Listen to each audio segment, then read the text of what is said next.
Hello, everyone. Hold on, I'm going to pause. I am Ninja. Go ahead and press play. Okay.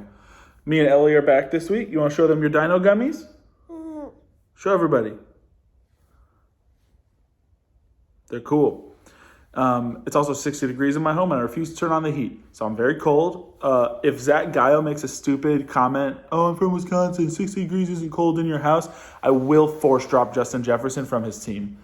And that's a promise. And I think the whole league can get behind that because nothing is more annoying to Floridians than Midwestern snobbery about temperatures.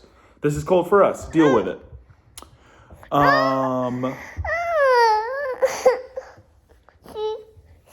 Okay, we're going to find your sleep. Pardon, everyone. Pardon. Did you find it? Go get it. Okay, so like I said, I'm not going to be breaking down matchups because it's boring AF. Took me a little while to realize that. I'm going to break down the playoff picture, and then I'm going to keep going through everybody's teams to talk about dynasty outlooks. Okay. No? Okay. Not interested. So, sweet Samuel P. She's just messing with everything now. Bye week. Well-earned, well-deserved. Highest points by, how much was it in the end? He was a full, oh no, he had 20 points for. Ironic, 2020. A full 222 points ahead of Zach. That's more than a game ahead of the next highest scorer. And it is 800 points more than Austin. Please don't touch. Please don't touch. Let go. No. It's okay. I just threw you on the sofa. Who's your dinosaur? You want both? She's having a good morning. Okay. You want to sit here? Okay. Josh coming in second. Come here. Come here. Okay. Just cuddle. Josh coming in second. Well done. I was highly critical. Your milk is over here. I was highly critical of that team. But his strategy worked out. He bought older guys, and it played out for him. Kels is a game changer. Like, everybody else is taking, like, almost a 0 at tight end on average. Waller is the exception. So that's huge. Daniel coming in at third. Solid depth, but, like, his depth is all injured. If he can get past the first week of the playoffs, I think he's a real strong contender. But what are you doing? Are you literally just trying to block my face? Zachy G should be in second place. I think he has the second to most points against, Cameron being the most. And so he should be in second, but you know what? He made it in, and I kind of wished he didn't because then I'd get a higher first-round pick. Logan kind of did a rebuild and then kind of is now also kind of rocketing to stardom a little bit. What are you doing? You're silly. I think I'm going to do 2 teams today in my Dynasty review. And then we got Joey. I'm going to do the last 2. Okay. And Joey making it into the playoffs. And then we got the losers. And Lanza, I think, is the big winner of the losers because he has his own. He has his own first and Cameron's first. Austin and Lanza own the top 4 picks. And the other 2 lose, like, that's super unfair, but good on them. Hi. You're so silly. Okay, let's go through Joey's team. So, like, he's got, like, Demo's coming on. Gibson, we just got the notification. He's probably not playing this week, which is San Francisco. So if he can, AP plays Green Bay. So if Swift is out, which I'm kind of expecting at this point. Like, what's the point of playing him and hurting him? And AP is 1,000, but you can run against Green Bay. No. What? You want your gummies? Milks. Here's your milks. So Joey's got a real shot. His crowning achievement was that Gibson trade. I mean, let's look at his log. He got, for McCaffrey and Mike Davis, he got Jerry Jeudy, who, if the Broncos ever get a quarterback, could be lethal. Antonio Gibson, 2 firsts and a second. 2 firsts and a third, which is a haul. And Gibson seems to be kind of breaking out. Ron Rivera is a good coach. So I think that's interesting. Lockett and Thielen, that is the most dangerous combo of wide receivers, I think. And also could be the most cush matchup. Because if, like, Cousins has one of those games where he just implodes, Thielen's going to dud. Lockett duds, like, half the time. But when Lockett goes off, you could just... What are you doing? He could just drop a 40-burger on you. Deontay, solid. Brandon Cooks is the only receiver there now, but Chicago's a rough matchup. And Jerry Jeudy, solid. Yeah, and he's got that quarterback debacle. Atlanta, or he's got Ryan Tannehill or Herbert. Atlanta and Jacksonville, 2 of the cushest matchups for quarterbacks. That's why I'm glad I don't have any good quarterbacks, so I don't have to worry about playing anyone. Okay, go watch TV. And then this coming draft, he's got his own first, his own second, his own third. Is Joey the only person with all his own picks? Like, no mix-up? He's got a straight 1, 2, 3, 4. Yeah, he's primed. I think he needs to go a little younger on his wide receivers because Lockett, I believe, is 28. Thielen's 30. Ertz, tight end is up. Yay! Tight end's a barren wasteland. So there's really no one. Okay. No one's good at tight end. Michael Gallup might get traded. That'd give him some youth. Jerry Jeudy's young. And then if he can get a good wide receiver in this draft, I think he'll be in a good spot. Let's go to Logan. And Logan started the year with a dusty roster. Old men with not much potential. The Kenyon Drake thing is kind of hilarious that, like, he tried to sell him. No one wanted him. And then, it looked like he was going to be amazing, and then he sucked. And then you did get rid of him in the end. And now he's looking actually okay. Maybe Logan... Don't touch the computer, bro. Maybe Logan was the reason. But he turned that into some real value. I mean, Jonathan Taylor and Austin Eckler at running back. Okay, don't do that. No! Oh, we're going to be nice and listen, okay? Oh, you kicked the table. It's okay. Come here. We're having struggles today. Okay. Can you say Austin Eckler? The undrafted free agent, 25 years old. It's okay. It's okay. She just wants attention. Okay. It's all right. Let's talk about Tyler Boyd and Deebo Samuel. Boyd is youngish. Good receivers, solid pieces. I wouldn't say he has a true alpha receiver, but he has a lot of guys that could become alphas, which is what you kind of need. But Taylor, Eckler, and Akers is a great combo of running backs. Akers looks to be breaking out. It's okay. It's okay. The Bryan Edwards breakout is being halted by Nelson Aguilar, which is something no one saw coming. Hi, it's okay. And then pick-wise, he has Daniel's first and Josh's first, 2 seconds, and 2 fourths. That's solid. Like, that's a lot of picks. And I wouldn't say he's one of the stronger contenders, but, like, once you're in the playoffs, literally anything can happen. And he's got guys that can go off. Like, I would say his flexes next year will be stronger than they are this year.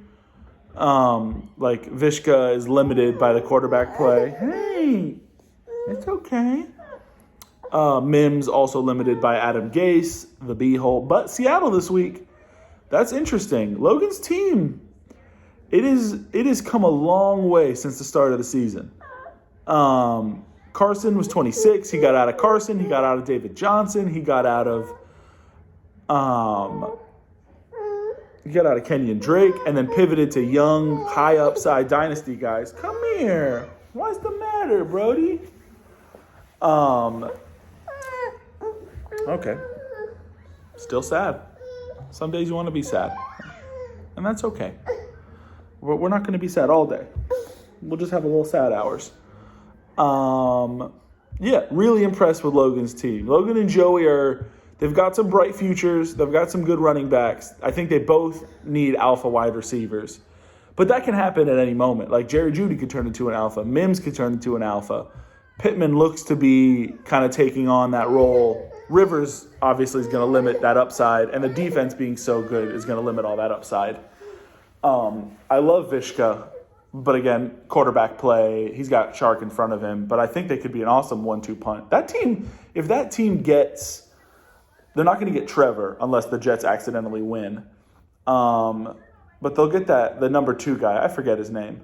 But that team could be solid next year because they've got James Robinson as the undrafted free agent. They don't need much on offense besides a quarterback and maybe some offensive line because you can't put them behind a terrible line like they did to little Joe Burrow. We're at 11 minutes in this. The waiver wire sucked. The game last night was boring. Des Bryant's gone again. Let me break down one more team. Let's go. I did Zach, so let's go to Daniel. Daniel may be one of the more active traders in our league and the most running back depth, despite the fact that none of them are ever healthy. Lamar looked kind of like his old self yesterday. Yeah. Swift breaking out. Zeke, he's doing okay for what his situation. I'm curious to see what happens with that team next year. I read an article on how the way Zeke's contract is structured, if they cut him, they'd have enough money to pay Dak and keep Pollard or draft a rookie. I doubt it happens because Jerry Jones makes bad decisions, but getting Dak back, I would imagine, is the biggest priority. Hey, it's okay. Keenan Allen, top 5 this year, just target monster. He should feast against Atlanta. No. Hey. Can you listen? I should have stopped it at 2 reviews, but it's okay. We power through for the love of the game. A.J. Brown, Daniel's crowning jewel, just a monster. He's the Derrick Henry of wide receivers, even though he's only 6 feet tall. I'm taller than A.J. Brown. Interesting. I could beat him in a fight. That's what that means. Josh Jacobs, Mike Evans, Cooper Kupp. Daniel and Josh have adopted a similar strategy, which I think we when we all did the dynasty draft, we all not really knew what we were doing. So we didn't look at age that much, none of that. And I remember I didn't even know how old Julio was. I thought he was 26. Didn't know he was 29. But 28 is not you don't need to draft players that have 5 years. That's not common. So getting a guy has 2 years. Mike Evans is not really going anywhere. Okay? Interesting. Cooper Kupp, he's high variance, which most wide receivers are. But he's only 27 and people I was more scared off by his high variance if I'm honest. 8 points, 16 points, 7 points, 20 points, 5 points. Oh, he just takes 1 week on, 1 week off. That's kind of considerate. Kind of know when to bench him. He's got quarterbacks on that bench, Big Ben, Tom Brady. I was wondering, no one starts Big Ben, but somebody had him. Joshua Kelly. Hi. Joshua Kelly, who actually by metrics is the worst running back in the NFL. Hi. Which I really thought he was the steal of the draft to start. Jarvis, Jameson, he's got good flex options. Tim Patrick, the most underrated flex option, I think. DJ Shark, which I have him in every other league, and it sucks that the quarterbacks are terrible. John Brown, Joe Mixon, Tariq Cohen on IR. I don't think we see Mixon the rest of the year. And then Daniel has the least picks of anyone in the league. He has 3/3 coming up. That's it. He has a 2022 3rd and 4th. Those are all his picks. Hi. Nothing else. So Daniel will not be active in the draft until the 3rd round. Thank you, Ellie. She brought me a knife case. But Daniel had like no picks last year, and he somehow weaseled his way into more picks, which I think he did that Le'Veon Bell and his 2021 first for Sam's 105, which was DeAndre Swift, which no one would take that trade now. But again, like we didn't really know what we were doing. It was our first rookie draft. Like we weren't sure how this all played out. And this class was exceptionally good. Like the years prior are not like this. Like 3-4 years ago, you might have taken Corey Davis at the 101 or 102. Can you imagine the 102 and you're like, I got it. I sucked last year. I'm going to rebuild. Corey Davis.